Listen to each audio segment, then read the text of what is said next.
Chabelela wena Yesu ukahle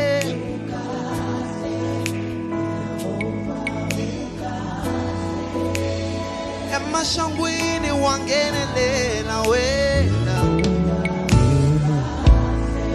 ukahle Yehova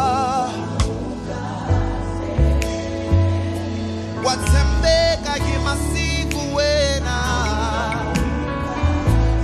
ukahle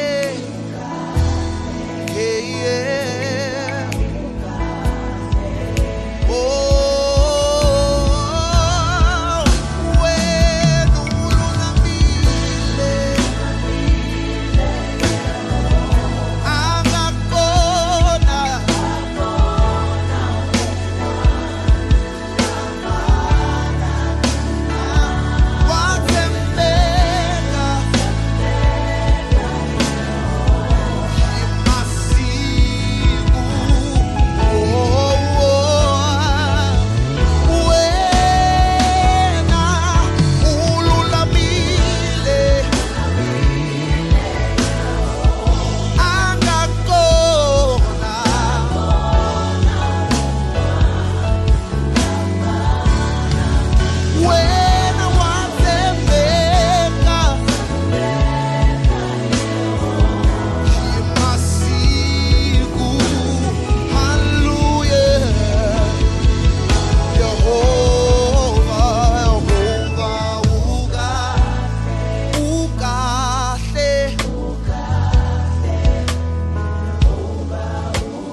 Ushikwemo uriranzo udinswalo wahorisa wapamela Ushikwemo.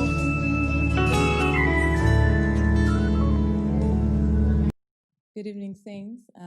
Hope you're keeping well and safe. I'm so blessed to have this opportunity to speak to you today about financial wellness. I'm grateful to Apostle Temba and Pastor Zama for giving me this opportunity.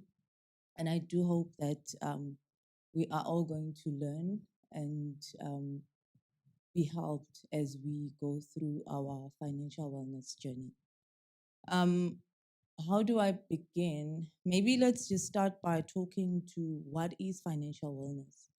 Just in terms of a high-level definition, I would talk to it's really the effective management of our finances. It's how we use money. It's how we make decisions around money matters, and all of those things are really determined or informed by how our relationship with money is. How do we relate with money as individuals in our different at our different levels? Some of us seem to have enough of it. Some of us, it just it's just never enough. You think you've got it 1 minute, and the next minute it's gone. What informs that? There are various factors which inform our behavior towards money, the way that we think about money, and these vary from society, like the society that you live in. How do they deal money? That also affects you. Your belief system. What do you believe in? What are your beliefs? What are your what's your value system? Because your values also inform how you think and how you view issues of money. Um, your relationships. Who do you relate with? Who do you hang with? All those things.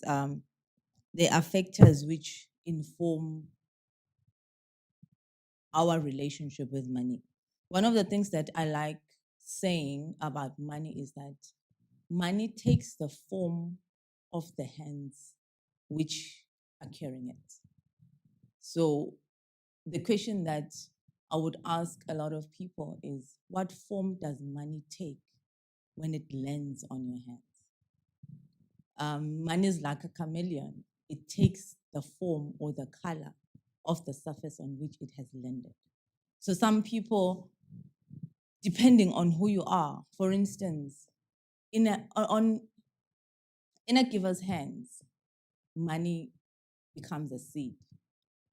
But for somebody that likes to have fun and likes to shop, money becomes something to spend.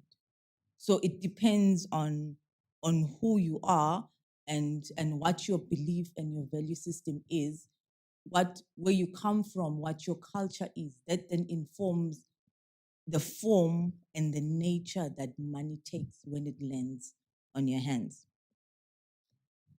One of the factors that are going to be critical as we review this journey is wisdom.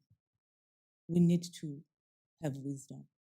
I particularly like in First Kings chapter 3, when Solomon, when God asks Solomon to say, "What can I give you?" A lot of us would have asked for various things, and I'd probably estimate and say probably 80% of us would have probably asked for money.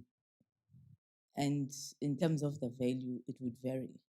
But Solomon gets a blank check, but instead of using it for what we would typically ask for as humans, he asks for wisdom.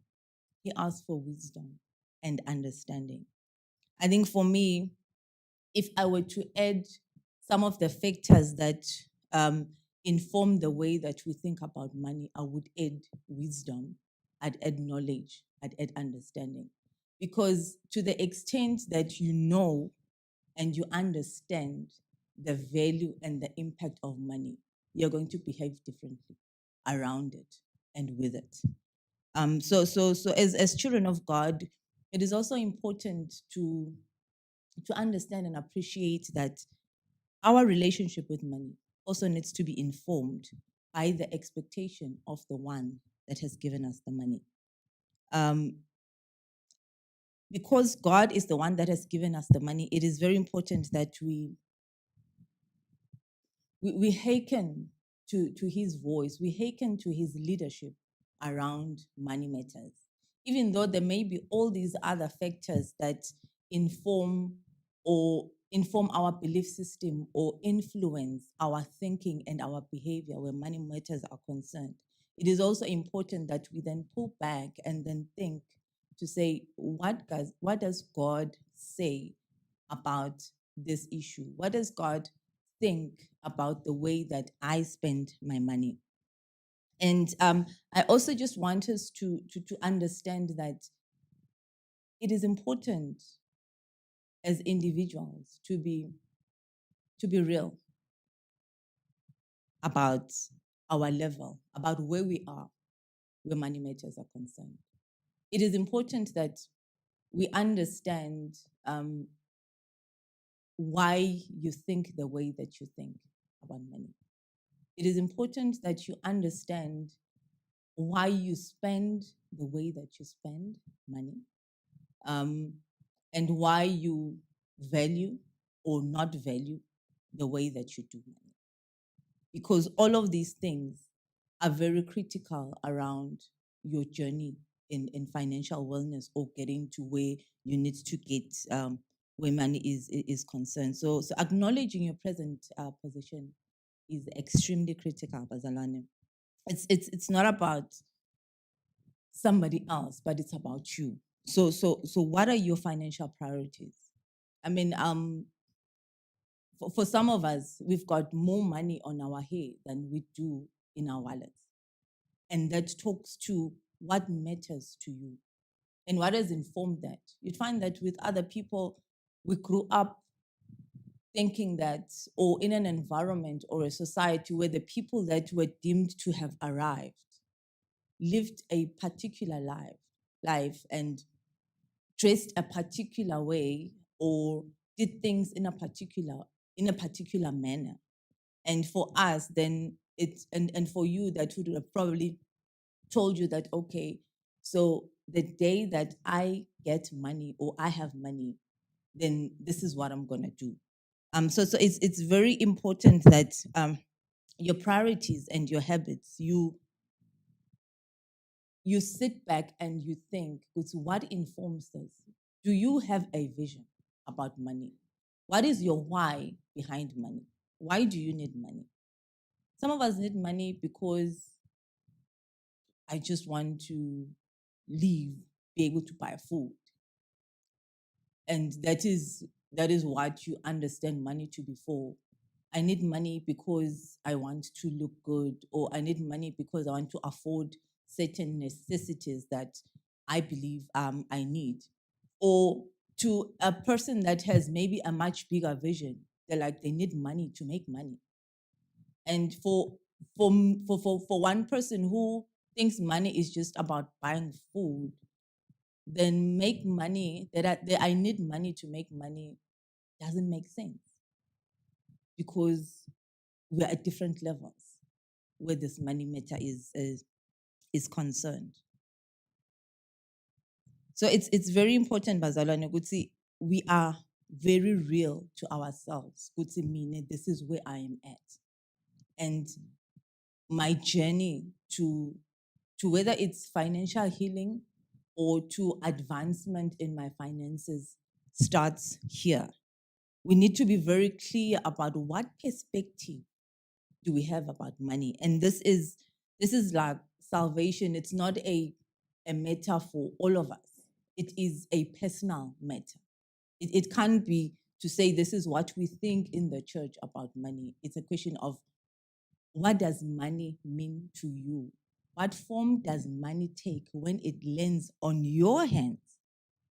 And it's very important, Bazana, to appreciate and understand that money we need. Money is not like you hear people saying money is evil. Money is not evil. It is the love of money that is evil. We need money. Money is a key enabler. I think without money, there's a lot of things that we wouldn't be able to we wouldn't be able to get done. But how the why and the how is important. Hence, I will go back to the Solomon story to say it is very important that we seek wisdom, we seek knowledge and understanding when it comes to money matters. Just in terms of the understanding your level or understanding where you are, I'm reminded of the prodigal son who had to come back to himself. His stature or his position, he had a sonship status, but at some point he had to realize that even though I am a son by status or by birth, but at the present moment where I am now, I am operating at a level that is beneath that.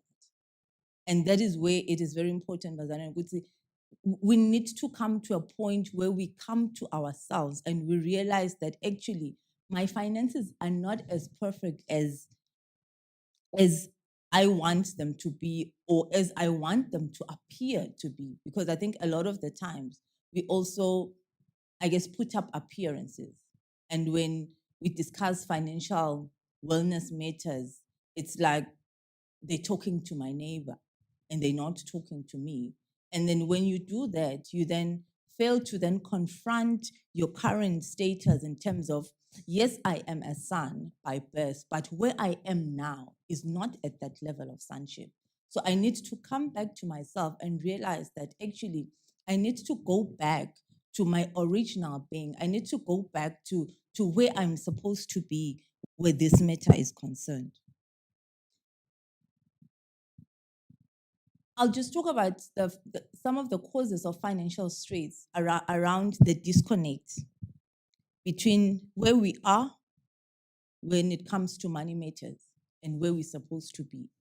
So you've got 3,000 and you're supposed to be, or you're supposed to have or live a life of 15,000.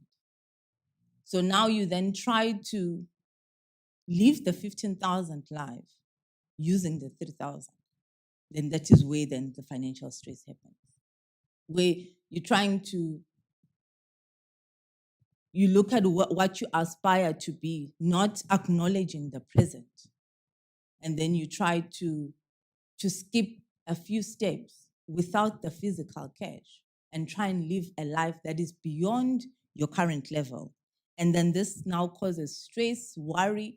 Some of the divorces that we see today are because of instances where there was a disconnect between our present reality, where finances were concerned, and where we thought or we aspire to be as people. So I'm just going to also talk to like some principles. I'm going to rush through this, Abaza, and there's a lot of things that I need to touch, but we don't have a lot of time. So I'm going to just talk to the principles and try and summarize as best as I can within the time that we have. So I'll just talk to some principles and pieces of knowledge that I think are critical for us to understand around the financial wellness issue. I'll start with my favorite, stewardship.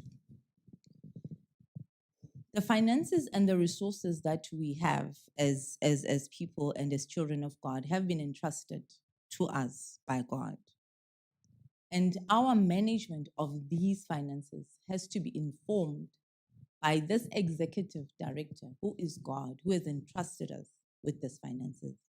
So how your habits and how you manage or how you deal financial matters needs to align to the principles or the expectations of the person that has given you the finances.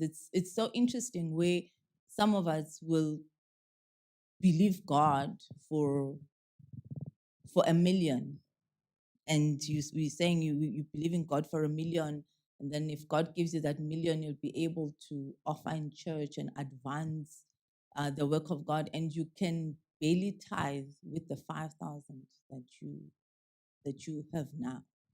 So again, that's a principle of how do you get trusted with more when you can hardly manage what you have.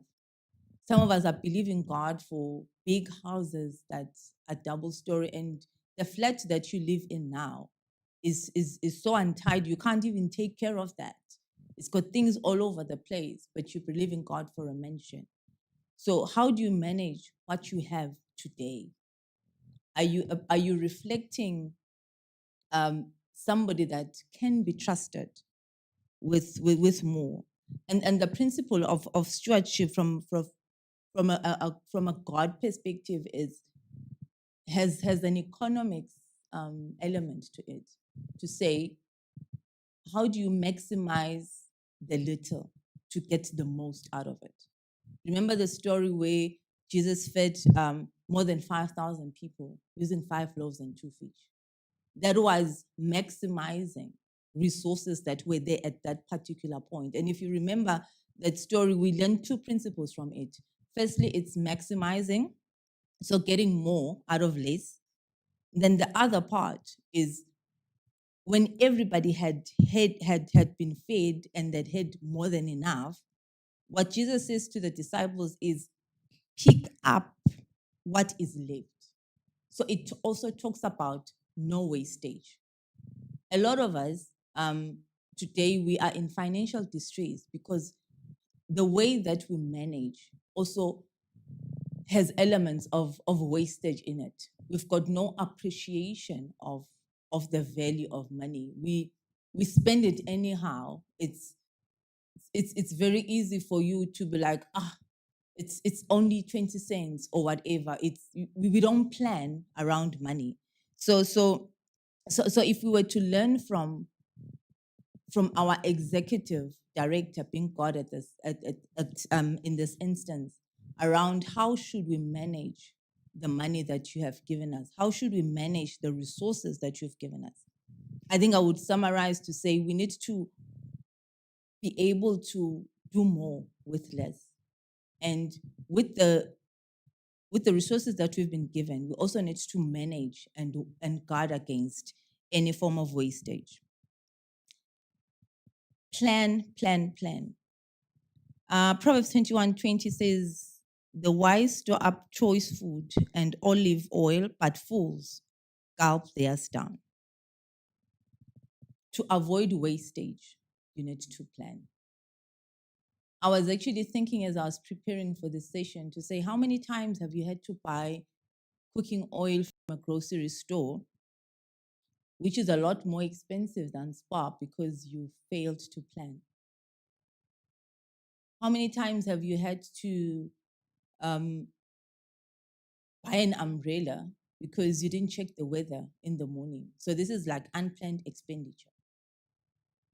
For those of us who have kids, how many times have you had to run helter-skelter in January to try and seek for a personal loan or an overdraft to pay fees for kids that you've had for the entire year?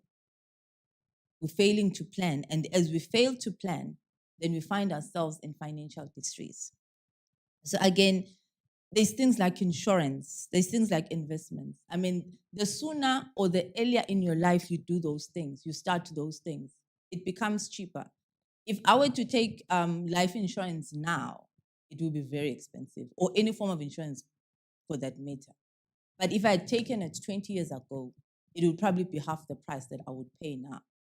And those are principles to say if you plan and you do things earlier in life and as soon as possible, and you just plan ahead, the cost that you will pay is much better. And that talks to effective management around money and financial matters. I cannot talk to financial wellness without talking about the biggest monster, which is debt. Debt has become it's probably a norm in our time.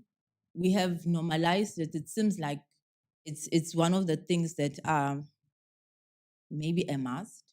We know that when you get to a certain age, you'll have a car loan, mortgage, couple of credit cards, couple of store cards. It just seems like it's the way to go.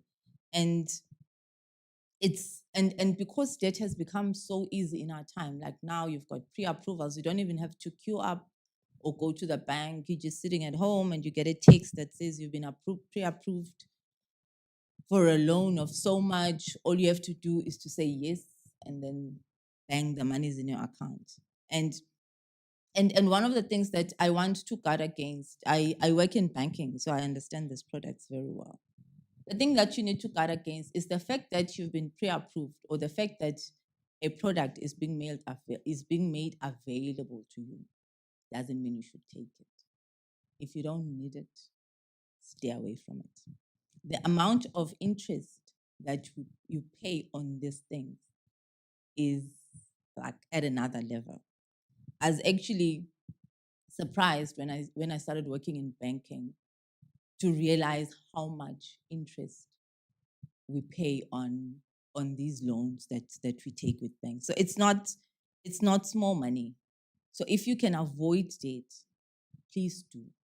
If you can pay for something, you can save up for something and pay it cash.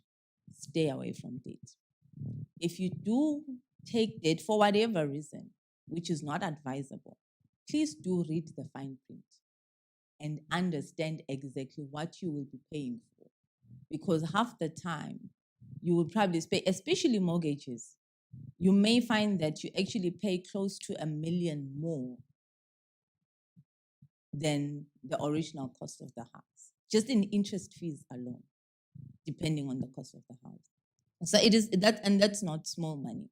So where you can do things cash, you've got the ability to do cash, or you have the ability to wait, because the other thing that propels us or sometimes makes us want to take debt is because we want things now.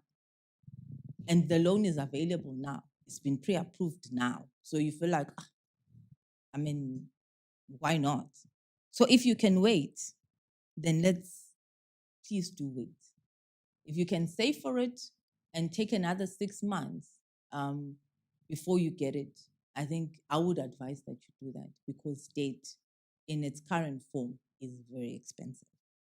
And the problem with debt is that it will not just only at some point embarrass you. If you go to the story in 2 Kings chapter 4, the widow and Elisha, that the widow says to Elisha, "My husband, your servant." So this person is a servant this is a person that feared God, but debt embarrassed not just him, but his wife and his kids. So he left debt, but he was a person that feared God. So now they are embarrassed, and creditors are after them because their father. So the debt that you are taking today, the debt that you are failing to manage today, may not just affect you, but it may affect your kids and maybe their kids as well. So we need to guard against these things and be very, very careful around being slaves of debt. The Bible says in 1 Corinthians 7, verse 23, you were bought with a special price. Do not be enslaved by the world. Some of us can't even, there's streets that we can't go to. There's people that we don't want to talk to now because we owe them. There's phone calls that you are not able to take because it's creditors. They want money. Trueds is calling. Edgar's is calling. Foshini is calling. And now you give the kids to say, tell them that I'm not there. You are now enslaved because you've entangled yourself in debt. And the thing about money is it's not about how much you have. One of the, I will call it a myth. One of the myths that we have as people is that I will start doing well with money and managing it well the day I have more. I can promise you today for free that if you cannot manage 3,000 rands, even you will not be able to manage 30, because it's not the how much, it is the hands that is carrying the money. It is the who. The problem is not the money. The problem is the person that is carrying the money and the belief system that drives this person who carries the money, the understanding that this person has about the money. So we may all believe for a supernatural increase and you may get it, but for some of us, you'll get that money and squander it. And for the other person, they'll get that money and do something that's worthwhile or something of value with it. So you will know that there are people that have won lottos in the past, like big monies. If you go back and look at some of the lives of those people to say, where are they today? Where are they with those millions? That money may have landed in the wrong hands. If the same money had landed in somebody that had a vision around money, around what they want to do and the wealth they want to bring, they would be far today. But because it landed on the hands of somebody that thinks money is a consumption commodity, it's something to be spent and spent on maybe things that are not really important, they're not value adding, they're not asset building, they're not wealth building, it's sort of like vanished like that. So it's very important that we understand that it's not a value issue, it's a relationship issue. Organizing your finances. That's the other factor that will cause financial distress is disorganized finances.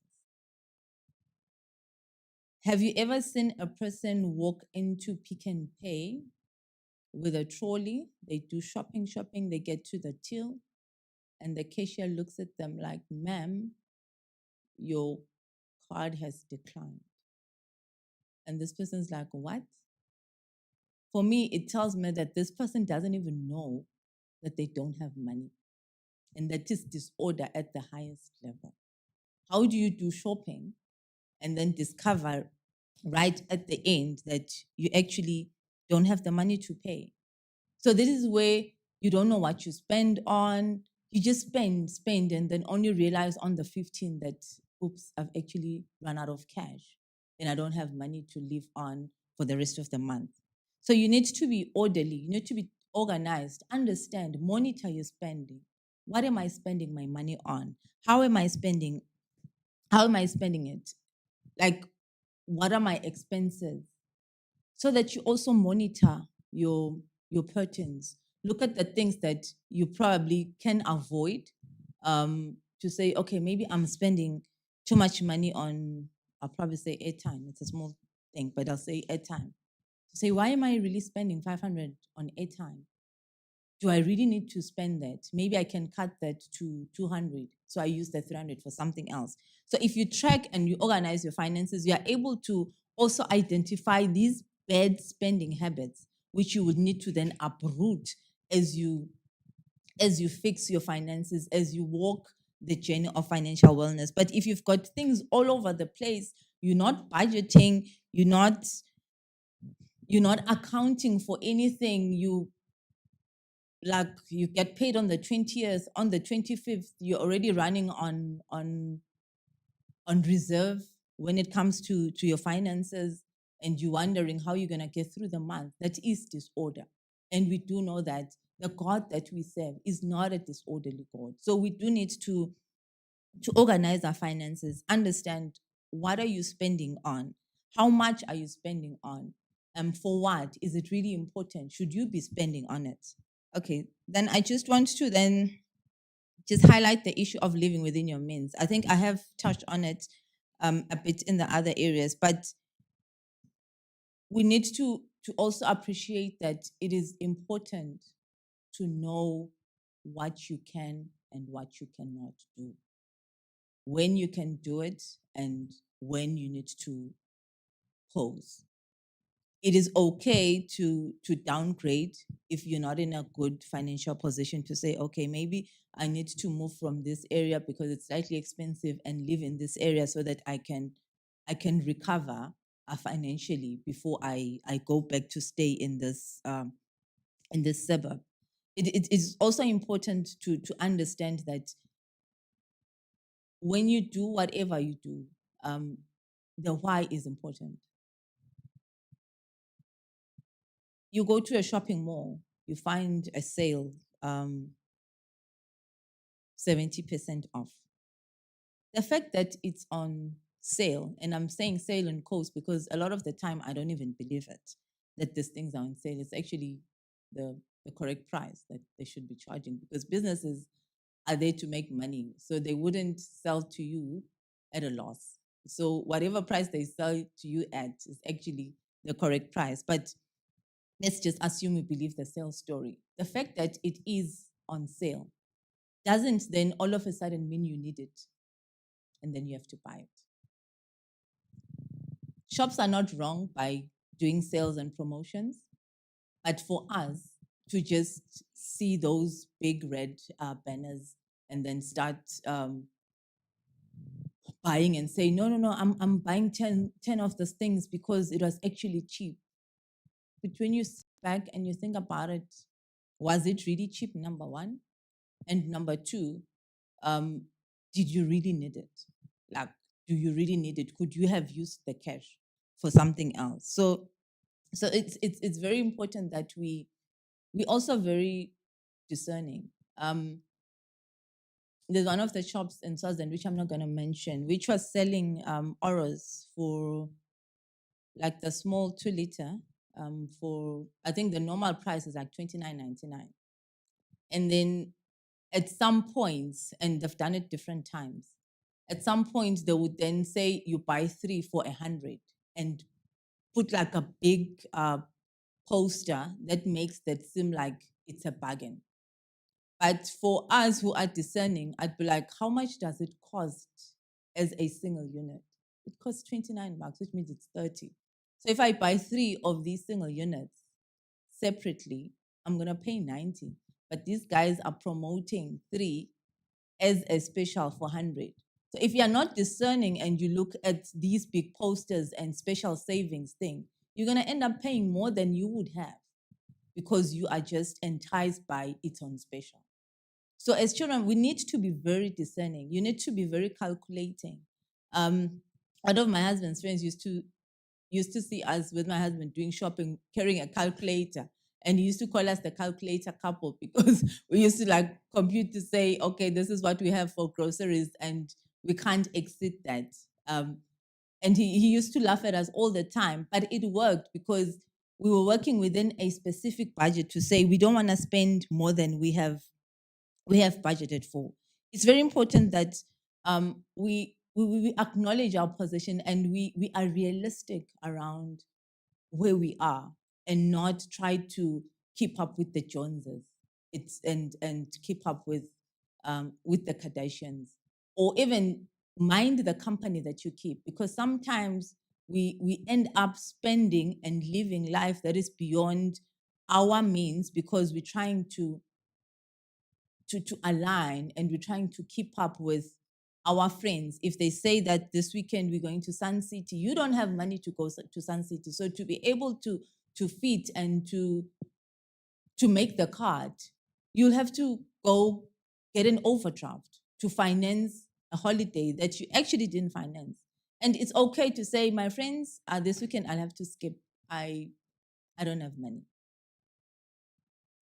That is okay. That is someone that is financially sober, that knows that I am not about to incur an extra 20,000, which I haven't budgeted for, which I don't need to incur. Just some important principles as I'm about to wrap up. It's important that you acknowledge where you are on finance. Acknowledge if you have a problem. Acknowledge that problem and seek help. There are different forms of help.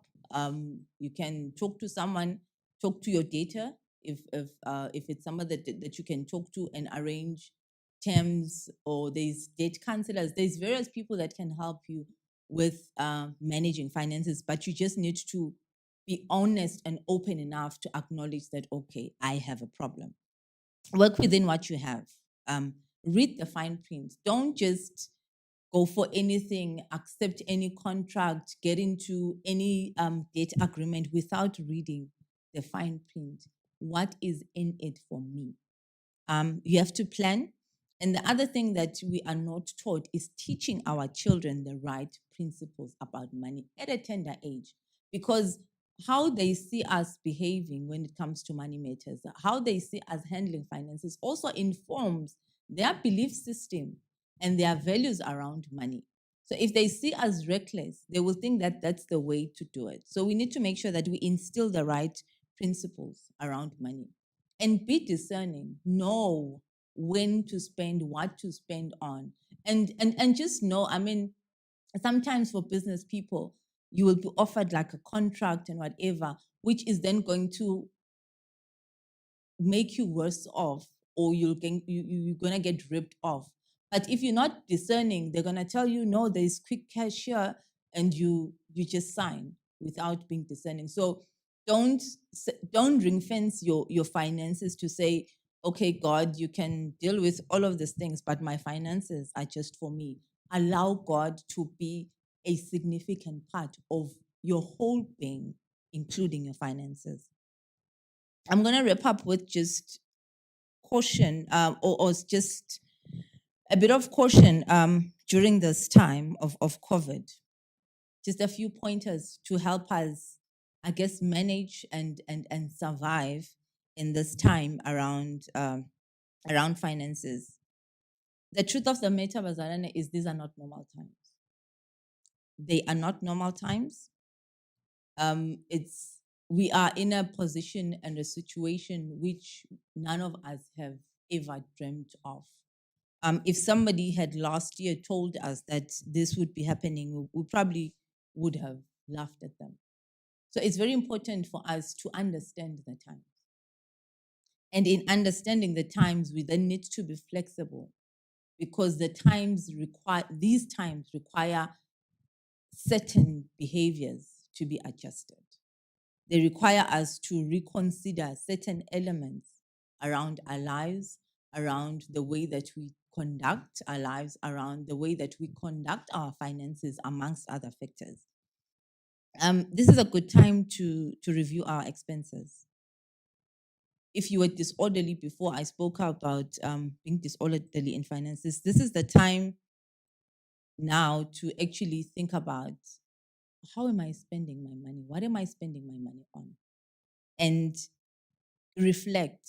So if there's items on your expenditure list that are not critical, are not needs, they're merely wants, this is the time to scrape them off the list. Because we can't afford to be spending a lot more than we need to spend on. We don't know how long the situation is going to last. People are losing jobs, businesses are being impacted. So there is just a lot of uncertainty.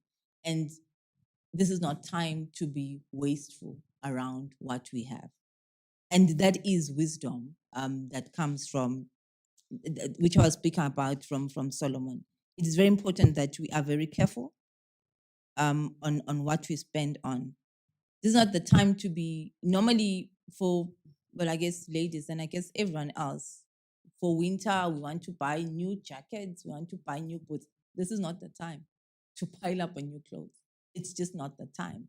We are all working from home or mainly working from home. There's just no time to be slaying. If you can use the clothes that you were using last year, they still fit, stick to them. There's expenditure that you don't want to incur right now. And for major expenses, if you had a big plan to buy your big car or whatever, this may not be the right time to do that. This is the time to protect and conserve what you can. Your health is your wealth. So from a priority point of view, you want to prioritize things that are going to advance your health. You want to prioritize things like food and all of those basics, but you can't prioritize luxuries. This is certainly not the time. This is the time to be true economists, to be the people that are going to feed more than 5,000 people with the 5 loaves and 2 fish. This is the time. If it were the right time, I would say this is the time. In terms of borrowings, interest rates are at ridiculously low levels. Like in my banking history, this is like by far, this is the lowest interest rates have been. And for some of us, this would be a good temptation to be like, debt, I'm going to pay less interest. Please, a big no. We can stay away from new debt. Please stay away from it. This is not the time.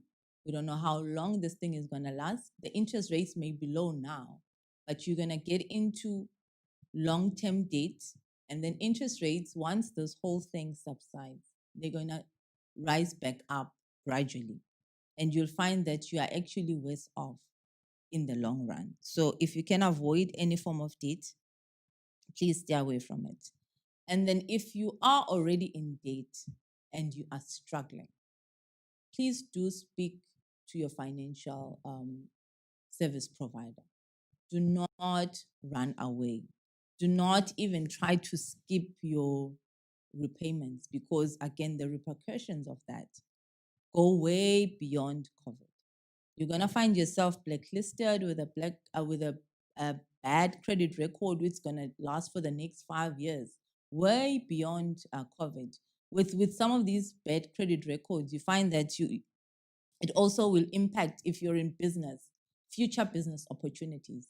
if you're in corporate or employment, it's going to impact any future employment opportunities, because some employers do check your credit record because it tells them about who you are and how you manage your life. So if you can't manage your finances, then they ask themselves, how can this person even help us in the company or manage whatever role that we want to give them? So these things go way beyond. So I think for me, it's very critical. I know that some people have had salary cuts and all of those things. Where your banker is providing any form of payment relief or payment holiday, do speak to them and take advantage of these things.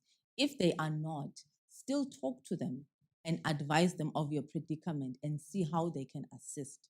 Whether they restructure your debt or they just allow you reduced installments or whatever, but don't disappear, because then that will have a bad record on you.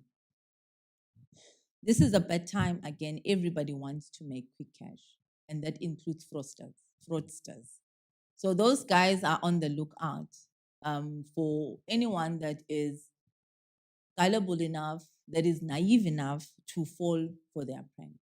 So you need to be vigilant again and be very careful around all the warnings that you get to say, don't do this, don't give your PIN number to anyone. Don't just click on any link that says you've won whatever on the internet, because they're gonna steal your your your details and then eventually get to your account. Be vigilant. Everybody is trying some form or means to get money. Others are gonna sell to you those get rich quick schemes, pyramid schemes, or whatever, and you're gonna go in there thinking it's bad times, I need money, or I'm not making enough now, and you're gonna go in and you'll find that you're gonna be worse off than you were before. So we need to be extra vigilant. If it seems too good to be true, it probably is. So please be discerning and don't just join anything that anyone makes or promotes to you. Save what you can. A lot of people are working from home, no fuel costs. The fact that restaurants are now open and you can order pizza doesn't mean you can or you should. Still cook lunch and save on that, because we need to maximize and keep as much as we can. So it's really to say this is the time to be a lot more vigilant and a lot more conservative in our expenditure. Where you've had a setback of whatever form, I think let's not forget that in terms of the theories of this world, there is no tree that will grow in a desert. But we serve a God who specializes in impossibilities. God can make things happen for you. Let us not be discouraged and then feel like God has forsaken us, or he has changed his mind about us. He is still God, and he can still work miracles and wonders for you. He can still make things happen for you. And if you can, still use your hands to access whatever opportunity that is available for you to make a bit of some money during this time, during your layoff period, do that. And just make sure that he says to Moses, what do you have in your hands? So this is the time for, if I'm not working, I need to then sit back and say, what can I do that will help me to make money, or and then still be able to make a living. The last thing that I want to talk to just around COVID is this is not the time again to withdraw, particularly investments and savings.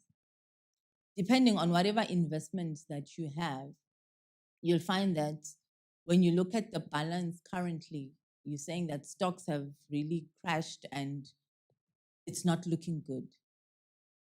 My advice would be leave it there, because markets and stocks crash all the time. It's not the first time. They're going to get back up. So when they get back up, you will actually be better off than you are now. So we need to exercise a bit of patience and not withdraw our investments now, because you'll find that actually you're going to be worse off and lose out if you try and panic withdraw now, yet in a few months' time, the stocks will stabilize and your returns, and you will get your returns. So really, Bazalwane, as I get to a closure, I just want us to. I just pray that God helps us to reposition our thinking about finances. The way that if your background or your culture or your society um, misinformed or misdirected the way that you deal with finances, and as such it has landed you in some form of financial trouble or the other, I just pray that we like the prodigal son come back to ourselves and say, God, this is where I am now. How do I go back to to who I am supposed to be? How do I go back to being the manager that you have entrusted with your resources? How do I go back to being this person that is an excellent steward of your resources, God? May we never divorce our finances from who we are as children of God. May this be a part of who we are. May when we say the Holy Spirit guides me and leads me, may the same Holy Spirit also lead and guide you through your financial management. May we allow the Spirit of God to continue to teach us, to guide us, and to direct us in everything that we do. Where we need help, let's seek help. Because the reality is there are those of us who need help, who have found themselves um, in some form of financial trouble or the other. Month on month, you live from paycheck to paycheck. You're unable to make ends meet, and you just want to say, okay, with this 5,000 that I earn, how do I make it work such that I'm able to live in abundance within that 5,000 that I earn? Let wisdom, knowledge, and understanding from God be our guiding light. I pray that it is your prayer as well to say, I'm not going to ask for anything fancy, God. I just need you to help me understand and have knowledge around finances, around where I need to be. Because if I don't know where I am, I don't understand where I'm supposed to go, then the result is going to be disastrous. And I also pray that we understand that it's not we don't have to buy everything that gets sold to us. We don't have to attend every party or every bridal shower, or if I do attend a wedding, I don't have to have a new outfit every time. Just to understand that we need to maximize what we have. We need to be economists in the way that we spend our financial, the way that we spend and the way that we utilize our monies. For business people, it is important to understand that not every door that opens is for you to walk in. You need to be very discerning and understand that these are not normal times. People are going to try and con you. People are going to try and get quick cash. And to the extent that they see that, okay, this one is gullible, this one is also desperate, he wants quick cash, they are going to abuse you, and they are going to rob you of your resources. May the Lord bless us as we continue to work on our finances. May the Lord bless us as we continue to actually also seek guidance and help where we need to. And I just pray that this be a beginning of a reflection for all of us to say, where am I on this journey? Because it shouldn't be about this session, but for me, the prayer of my heart is, let this be a journey. Let this be a journey, a start of reflection where we are going to start and say, God, I want to walk towards where you need me to be. where my finances are concerned. I want to walk towards a journey. I want to walk towards a journey of financial healing, of financial independence, of financial freedom. I pray that, Bazalane, this session helps to spark um, conversations with ourselves, conversations with our hearts, conversations as well in terms of our relationships with money, to ask ourselves some of the relevant questions. Why do I do the way that what I do? Why do I handle money the way that I handle money? And what does money mean to me? Why do I need to have more money? Do I need to have more money because I want to spend more? Do I need to have more money because I want to build wealth? So I think it's very important to me that as we get to a close, we use this as a moment of reflection, as a moment of gaining knowledge and understanding and wisdom from God around the area of finances. May the good Lord bless you as you continue to do what you do. May the good Lord bless you as you continue with your different works. I pray that you keep safe and you stay warm. Hallelujah. Amen. Thank you for listening. The waters wherever you call me. Take me deeper than my feet could ever wander, and my faith will be made stronger in the presence of my Savior. Spirit, lead me where my trust is without borders. Let me walk upon the waters wherever you would call me. Take me deeper than my feet could ever wander. My faith would be made stronger in the presence of my Savior. Spirit, lead me where my trust is without borders. Let me walk upon the waters wherever you would call me. Take me deeper than my feet could ever wander, and my faith would be made stronger in the presence of my Savior. Oh, Spirit, lead me where my trust is without borders. Let me walk upon the waters wherever you would call me, God. Take me deeper than my feet could ever wander, and my faith will be made stronger in the presence of my Savior. Spirit, lead me in the presence of my Savior. That's where I'm made strong. The presence of my Savior.